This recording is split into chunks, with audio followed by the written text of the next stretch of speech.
이제 요한복음 2장 1절에서 11절까지의 말씀을 봉독합니다. 하나님의 말씀에 경청하십시오. 사흘째 되는 날에 갈릴리 가나에 혼인잔치가 있었다. 예수의 어머니가 거기에 계셨고 예수와 그의 제자들도 그 잔치에 초대를 받았다. 그런데 포도주가 떨어지니 예수의 어머니가 예수에게 말하기를 포도주가 떨어졌다 하였다. 예수께서 어머니에게 말씀하셨다. 여자여, 그것이 나와 당신에게 무슨 상관이 있습니까? 아직도 내 때가 오지 않았습니다. 그 어머니가 일꾼들에게 이르기를 무엇이든지 그가 시키는 대로 하세요 하였다. 그런데 유대 사람의 정결 예법을 따라 거기에는 돌로 만든 물 항아리 6이 놓여 있었는데 그것은 물 두세 동이들이 항아리였다. 예수께서 일꾼들에게 말씀하셨다. 이 항아리에 물을 채워라. 그래서 그들은 항아리마다 물을 가득 채웠다. 예수께서 그들에게 말씀하시기를 이제 떠서 잔치를 맡은 이에게 가져다 주어라 하시니 그들이 그대로 하였다. 잔치를 맡은 이는 포도주로 변한 물을 맛보고 그것이 어디에서 났는지 알지 못하였으나 물을 떠온 일꾼들은 알았다. 그래서 잔치를 맡은 이는 신랑을 불러서 그에게 말하기를 누구든지 먼저 좋은 포도주를 내놓고 손님들이 취한 뒤에 덜 좋은 것을 내놓는데 그대는 이렇게 좋은 포도주를 지금까지 남겨두었구려 하였다. 예수께서 이 첫 번 표징을 갈릴리 가나에서 행하여 자기의 영광을 드러내시니 그의 제자들이 그를 믿게 되었다. 이것은 우리 주님의 말씀입니다. 하나님 감사합니다. 아멘. 주신 우리 주님의 은총과 평강이 교우 여러분들과 함께 하길 빕니다. 오늘은 혼인잔치 그리고 포도주라는 제목으로 우리 하나님의 말씀을 여러분과 나누길 소망합니다. 저는 단식이나 금식을 참 힘들어 합니다. 음식을 많이 먹는 편은 아닌데 음식을 굶는 거를 잘 못 견디는 것 같아요. 왜 그럴까 곰곰이 한번 생각을 해보았습니다. 의외로 이유는 간단한 듯 했습니다. 제가 어렸을 적에 조금 배고팠던 기억이 많이 있었던 것 같아요. 그렇다고 저희 집이 뭐 찢어지게 가난했던 것은 아니고요. 먹고 싶은 거는 많은데 밥상에 그게 안 왔던 거죠. 그래서 편식을 했던 것 같습니다. 못 먹은 게 아니라 편식 때문에 그렇게 배가 고팠던 것 같습니다. 그런데 동네 잔치가 열리면 상황이 좀 달랐습니다. 회갑잔치, 옛날에는 그 회갑이 되게 큰 잔치였습니다. 회갑잔치라면 온 동네 사람들이 다 같이 모였고요. 또 어떤 잔치가 있을까요? 결혼잔치. 그러면 동네에 풍성한 잔치가 벌어지고 아이들까지 다 즐겁게 먹고 마실 수 있었습니다. 심지어 초상이 나도 시골에서는 맛있는 음식을 해서 많은 사람들에게 이렇게 나눠주는 풍습이 있었어요. 그러니까 누구 집에 초상이 났다라고 하면 슬퍼해야 되는데 저와 친구들은 와 땡 잡았다 뭐 이런 마음으로 그 초상집에 가서 열심히 먹었던 기억이 납니다. 잔치 중에 가장 성대한 잔치는 뭐니 뭐니 해도 결혼식이었죠. 결혼식이 되면은 신부와 신랑 측에서 맛있는 음식과 또 뭐 마실 것까지 준비하여서 손님들에게 대접을 하게 됩니다.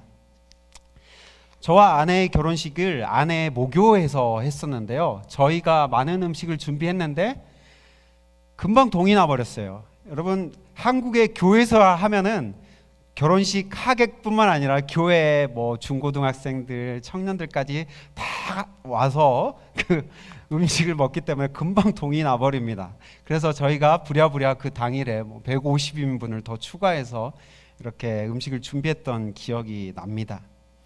오늘 우리가 읽은 본문의 이야기도 이런 비슷한 분위기였던 것 같아요. 손님이 많이 온 것인지 아니면 음식을 포도주를 조금 준비했던 것인지 포도주가 금방 동이 나버립니다. 오늘 말씀의 그 문제의 발단은 뭐냐면 포도주가 떨어진 것에서부터 문제가 시작됩니다. 그런데 이 포도주가 떨어진 사건을 본격적으로 살펴보기 전에 예수님께서 어떻게 해서 가나에 오셨는지 그 배경을 먼저 살펴보고자 합니다. 1절 말씀에는요, 사흘째 되는 날에라고 시작합니다. 궁금해지죠. 언제부터 사흘째일까요? 1장 후반부와 아마 연결이 되어 있겠죠. 1장 43절에 지난주에 얘기 드렸는데 예수님께서는 갈릴리로 떠나고자 하시는 강한 의지가 있었다고 말씀드렸었죠. 왜 예수님이 가나로 가셔야 했는가? 나다나엘을 만나기 위한 것이라고만 알았는데 오늘 다른 이유가 있었던 거죠. 가나에 왜 가나? 했더니 다른 이유가 있었습니다. 오늘도 조금 잘 안 먹히는 것 같은데요.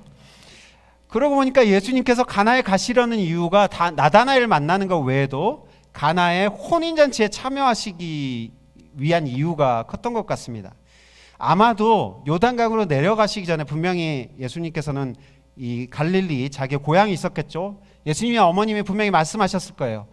야, 너 요단강에 가더라도 3일 후에 결혼식 있는 거 알지? 꼭 늦지 말고 와야 돼. 아마 예수님의 어머니 마리아가 얘기했겠죠. 신신당부했을 겁니다. 예수님은 그것에 시간에 맞춰서 오셨던 것 같아요. 요단강에서부터 가나까지는 약 90마일의 거리입니다. 3일이면 충분히 걸어올 수 있는 거리인 거죠.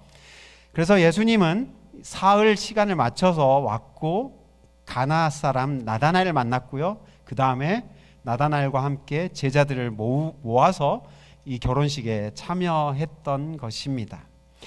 여러분, 예전부터 결혼식에 참여하려면 초청장이 있어야 돼요. 그런데 예수님의 어머니는 초청장이 없어도 들어간 것 같아요. 그런데 예수님과 제자들은 초청을 받았다라는 표현이 나오고 있죠. 아마도 마리아의 가까운 친척의 결혼식이 아니었을까라는 생각이 드는 거죠. 예수님과 함께 왔던 제자들은 6명이었을 겁니다. 베드로, 안드레, 야고보, 요한, 빌립, 나다나엘, 그리고 예수님 7명. 그러니까 예수님이 가나에서 요단강을 가기 전에 분명히 예수님의 어머니는 한 명 아니면 몇 명이 더 올 걸 예상했는데 7명이 와버렸어요. 이런 사건들이 일어나니까 지금 포도주가 동이 나버린 것이겠죠.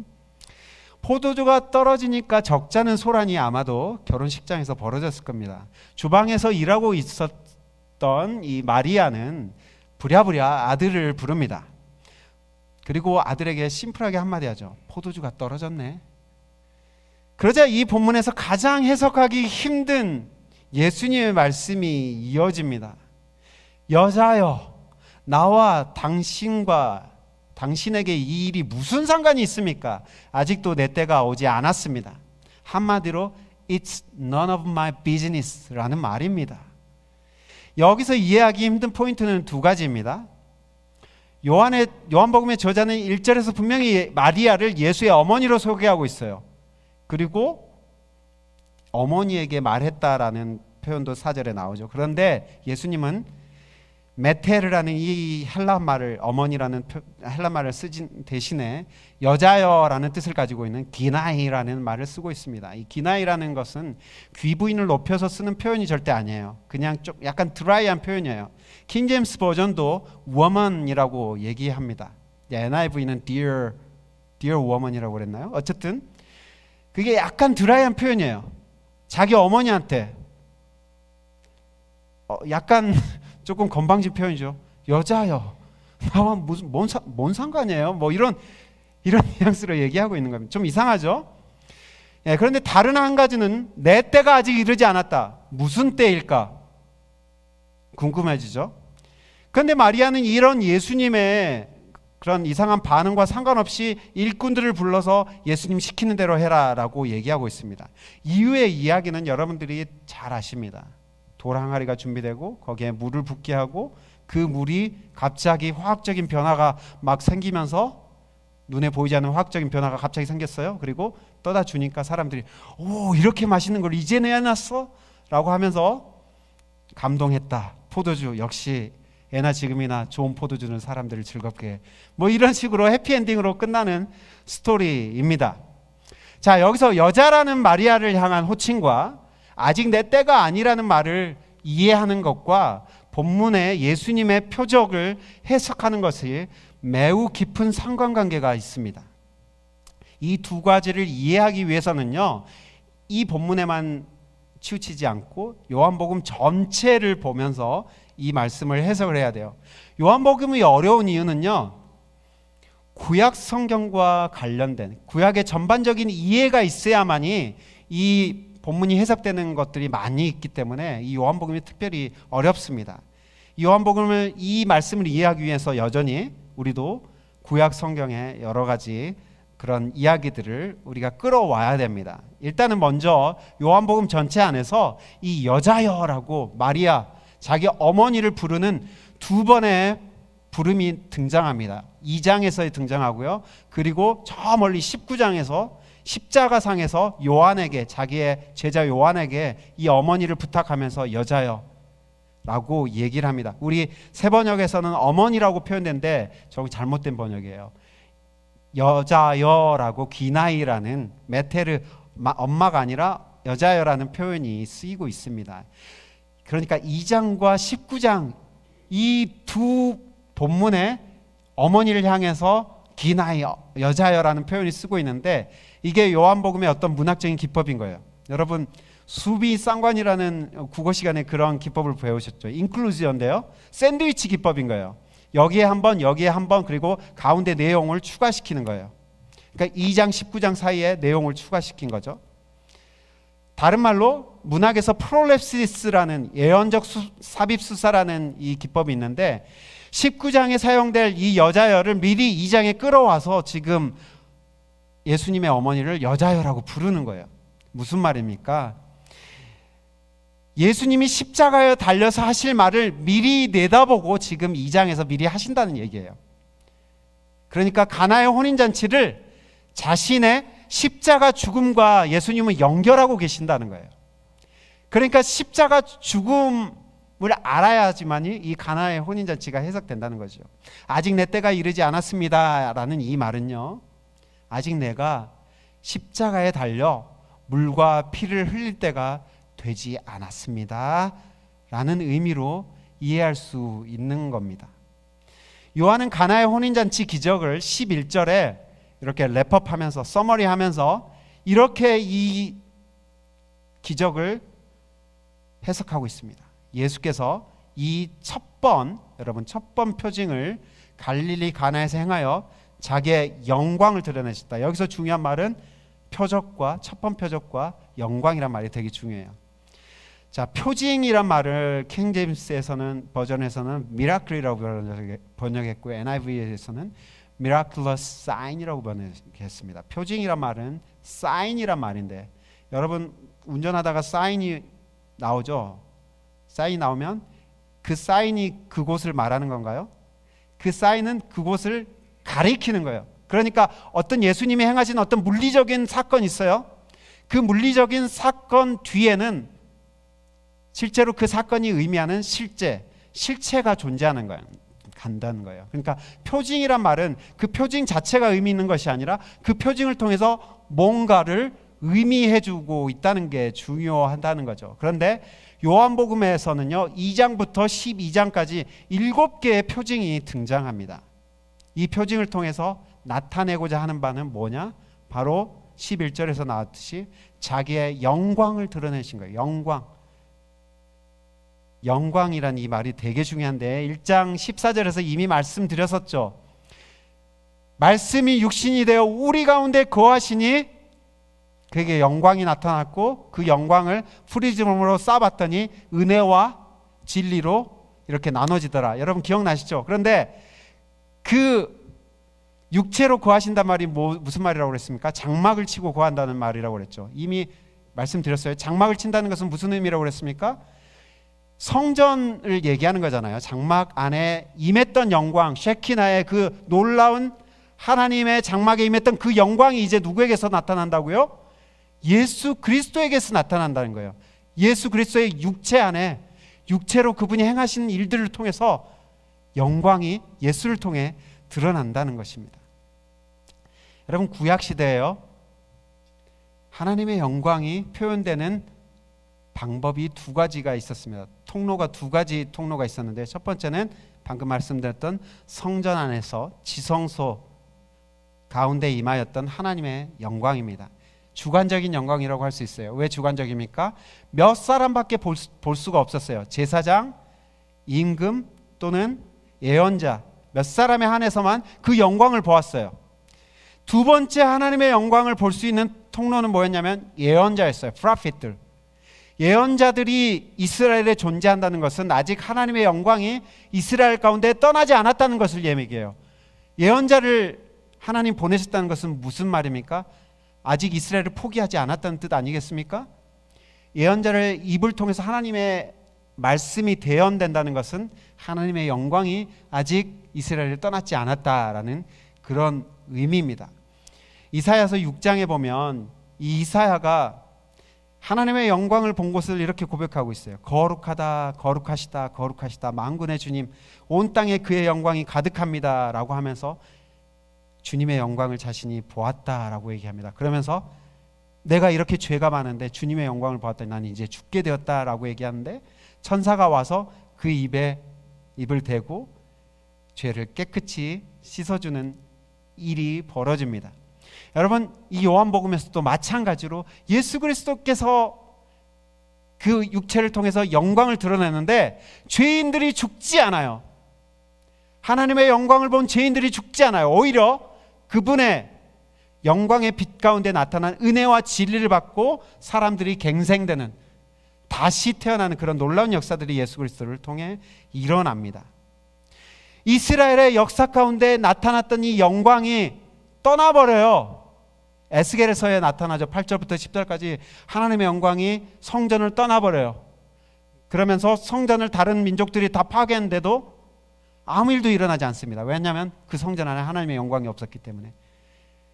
그런데 다시 예수 그리스도를 통해, 예수 그리스도의 육체를 통해서 하나님의 영광이 다시 찾아오게 되는 놀라운 일이 벌어지고 있습니다. 그것은 바로 하나님께서 이 예수를 통해 하나님이 그 백성과 함께 하신다, 임마누엘. 그리고 그 예수를 통해서 죄사함, 병을 고치는 그런 놀라운 기능들이 다시 행해질 것이다라는 것을 얘기해 주고 있습니다. 여러분, 중요한 포인트는요, 예수님이 가나의 포도 사건과 이 십자가의 사건이 연결되어진다는 이것이 중요한 포인트입니다. 예수님이 사용하신 이 포도주라는 말은 자신이 십자가에서 흘릴 새 언약의 피를 의미하는 것이었습니다. 포도주가 뭘 의미한다고요? 예수님의 피.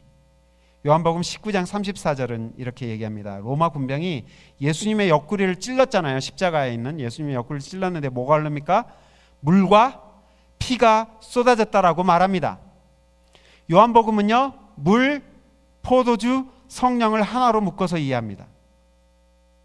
이 셋은 같은 것이라고 얘기하죠.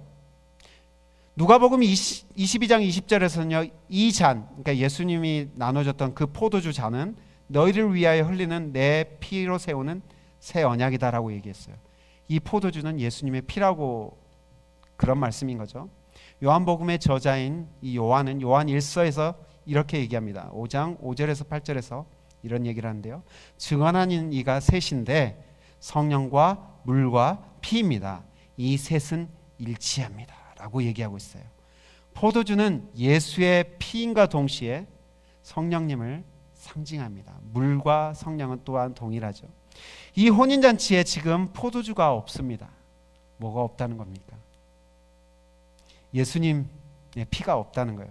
예수 그리스도의 대속, 그 의미가 빠져 있다는 것입니다. 어디에서 빠져 있는 걸까요? 하나님 구약 성경 안에서 하나님 나라에 대해서 말씀하시면서 잔치에 이 하나님 나라를 비유했어요. 잔치에 많이 비유했어요. 하나님 나라의 특징이 이 잔치라는 거죠. 여러분, 잔치하면 뭐가 전제되는 것입니까? 잔치에 가면 뭐가 있어요? 먹을 것이 있고, 먹을 것이 있으면 뭐가 있습니까? 배부름이 있는 거예요. 만족이 있는 거예요. 이 하나님 나라가 이 잔치의 특징이 있습니다. 여러분, 제일 유명한 시편 23편 4절 5절에 보면 이런 말씀이 있죠. 주님께서는 내 원수들이 보는 앞에서 내게 잔치상을 차려주십니다 라는 이런 표현이 있습니다. 그리고 이사야서 25장 6절에서는 포도주로 잔치를 여시는 하나님을 이렇게 묘사합니다. 만군의 주님께서 이 세상 모든 민족을 여기 시온산으로 부르셔서 풍성한 잔치를 베푸실 것이다. 이제부터 여러분 이제 읽겠습니다. 시작. 기름진 것들과 오래된 포도주, 제일 좋은 살코기와 잘 익은 포도주로 잔치를 베풀 것입니다. 여러분, 이 말씀 매우 중요한 말씀입니다. 오래된 포도주와 제일 좋은 살코기에 밑줄을 쫙 그어야 합니다. 이사야서에서 벌써 예수님은 자신의 몸과 피를 잔치를 위해 희생시킬 것을 약속하고 계신 거예요. 여러분, 하나님이 그 구원의 역사를 아브라함 때부터 구체적으로 시작하셨죠. 아브라함 이후에 이스라엘 민족들에게 통해서 하나님의 그 구원을 시작하셨어요. 그런데 이 잔치에 먼저 초청을 받은 이스라엘 백성들은요, 이 잔치 주인의 이 하나님의 마음을 이해하지 못했어요. 그들만 이 잔치를 누리려고 했습니다. 바리새인의 종교로 대표되는 그들의 종교는 이 정결에 대한 강박관념을 가진 종교였어요. 그들은 그런 정결에 대한 그 강박관념을 통해서 잔치를 망가뜨리고 있었습니다. 그들의 종교를 통해서 잔치가 멈출 위기에 처해 있다는 것을 본문에 얘기하고 있어요. 뭐가 이 바리새인들의 종교를 상징합니까? 바로 돌 항아리가 그것을 상징해 주는 거예요. 돌 항아리는 뭐에 쓰이는 물건입니까? 바로 손을 씻고 몸을 씻고 더럽혀진 것을 물로 씻기 위해서 준비된 거예요.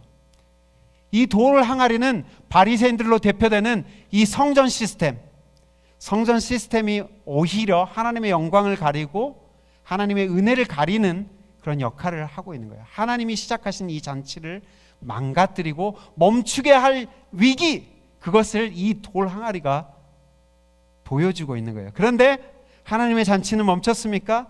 그렇지 않죠. 오히려 그 돌 항아리에 물을 채우고 자신이 십자가에서 쏟으실 그 예수님의 피의 상징인 그 포도주가 이 돌 항아리의 물 속에서 그 포도주로 변하는 놀라운 일이 벌어집니다. 그러니까 이 기능을 상실해버린 바리새인들의 이 종교를 예수 그리스도께서는 자기의 피로 새롭게 하시겠다라는 것을 이 가나의 혼인잔치에서 지금 말해주고 있는 것입니다. 흥겨운 잔치를 위해 하나님이 꺼내 드신 포도주, 아브라함 때부터 시작해서 지금 1500년이 흘렀어요. 1500년 동안 묵혀놨던 이 포도주, 여러분, 포도주가 1500년 묵혀졌으면 얼마나 맛있겠습니까? 예수님의 이 포도주, 예수님께서 이 흘리신 포도주, 그것을 하나님이 꺼내 드신 거예요. 응답하라 1994에 보면은요, 성동일이라는 그 아버지 배우가 등장하잖아요. 이 사람이 그 드라마에서 LG 트윈스 감독이었어요. 그런데 감독이 아니죠. 코치였는데 뭘 준비합니까? LG 트윈스가 1994년도에 우승을 했어요, 여러분. 놀라운 일이 벌어졌습니다. 그런데 이 우승을 하니까 성동일이 우승주를 담궈요.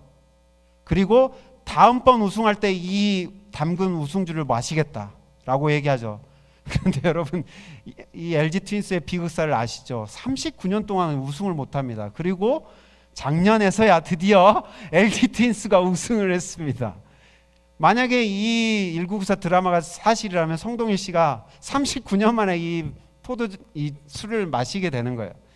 여러분, 아브라함 이후에 1500년 동안 묵혀놨던 이 오래된 포도주, 이스라엘이 유대인들이 다 망가뜨려 놓을 뻔한 이 잔치를 하나님께서 다시 시작하시면서 포도주를 꺼내 드신 것입니다. 예수님이 만들어 가실 하나님의 잔치는 이제 시작에 불과합니다. 그 잔치가 어떻게 펼쳐져 갈지 이제 요한복음은 계속해서 보여줄 겁니다. 요한복음 1장에서 예수님은 나다나엘에게 이렇게 말씀하셨죠. 네가 무화과 나무 아래에 있을 때 내가 너를 보았다고 해서 믿느냐? 이것보다 더 큰 일을 내가 볼 것이다 라고 말씀하셨었어요. 나다나엘과 제자들은 지금 하루도 지나지 않아 지금 그 큰 일을 혼인잔치에서 보고 있습니다. 예수님은 그의 제자들을 위해 하나님 나라의 사인을 지금 나타내고 있는 것입니다. 혼인잔치가 첫 사인이 되었다는 것은 여러분 의미심장합니다. 하나님 나라는 다른 것이 아니라 잔치와 같다. 무슨 잔치요?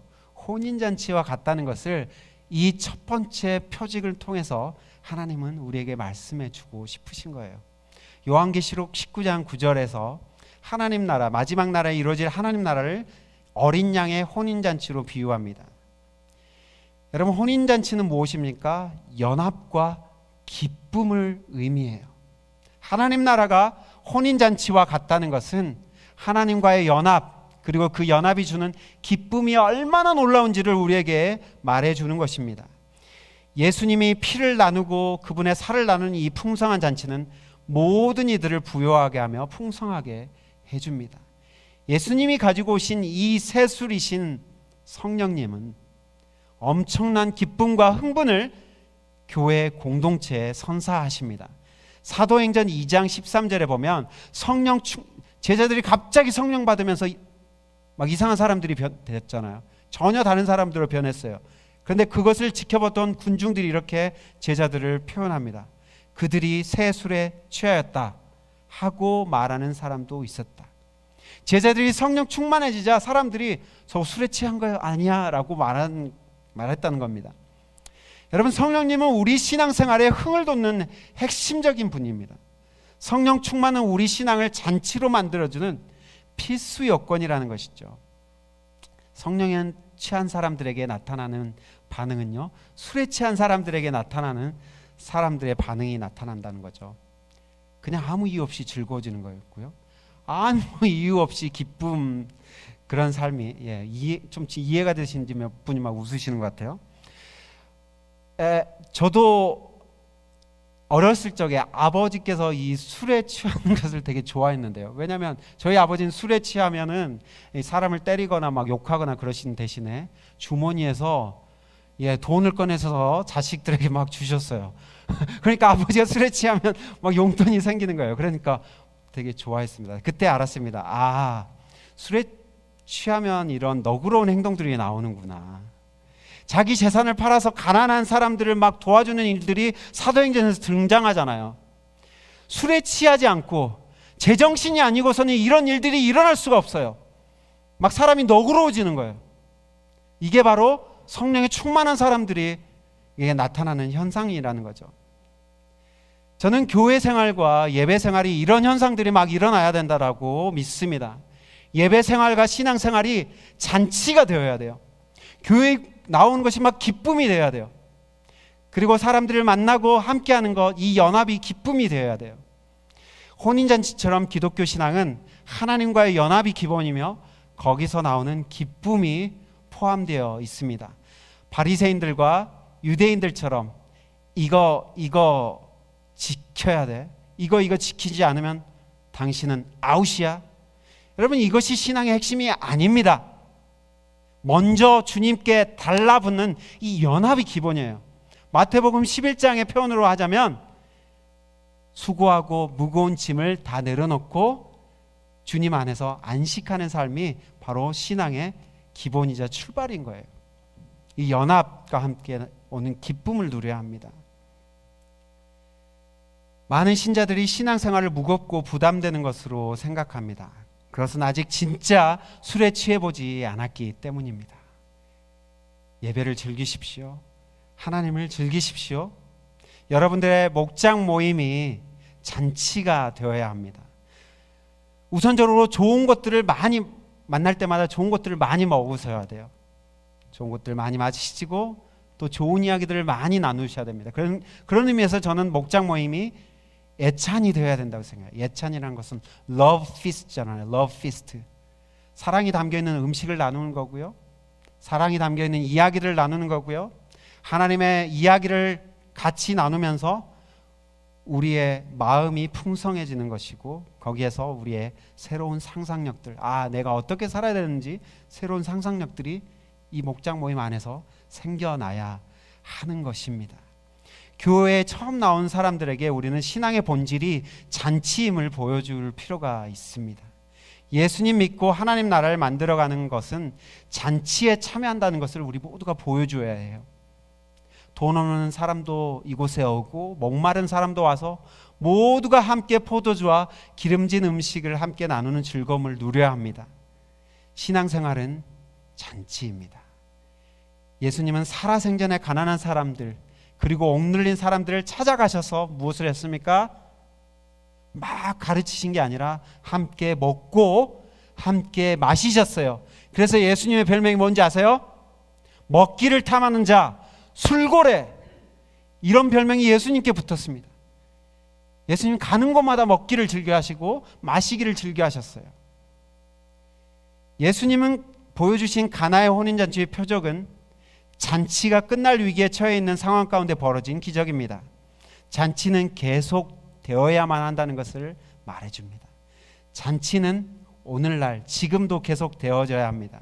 하나님께서 여러분의 삶에 허락하신 좋은 것들에 감사하면서 즐기면서 살아가시길 부탁합니다. 이미 여러분이 주님께 받은 선물들이 많이 있습니다. 단지 여러분들이 깨닫지 못했거나 아니면 감사하지 않았기 때문에 모르고 지나친 것일 수 있습니다. 여러분의 삶이 그리스도로 말미암아 잔치가 되어지기를 축복합니다. 또한 여러분들로 말미암아 여러분이 계시는 그곳에 잔치가 벌어지기를 축복합니다. 생명의 잔치, 나눔의 잔치를 통해 많은 이들이 인생의 참맛을 느끼고 풍성함에 동참하는 일이 바로 여러분들을 통해 일어나기를 주님의 이름으로 축원합니다. 같이 기도하겠습니다. 주님, 가나의 혼인잔치를 통해서 우리의 삶의 본질, 우리 신앙의 본질이 바로 그리스도와의 혼인이며 그 혼인 안에서 누리는 기쁨이라는 것을 깨닫게 되었습니다. 우리의 삶에 무겁게 다가오는 것들, 또는 우리 삶에 짓누르는 것들, 그것들을 다 주님께 내어 맡기고 우리의 짐을 다 벗어버리고 주님 안에서 안식하며 기쁨을 누리는 우리의 삶이 될 수 있도록 도와주옵소서. 예수 그리스도의 이름으로 기도합니다. 아멘.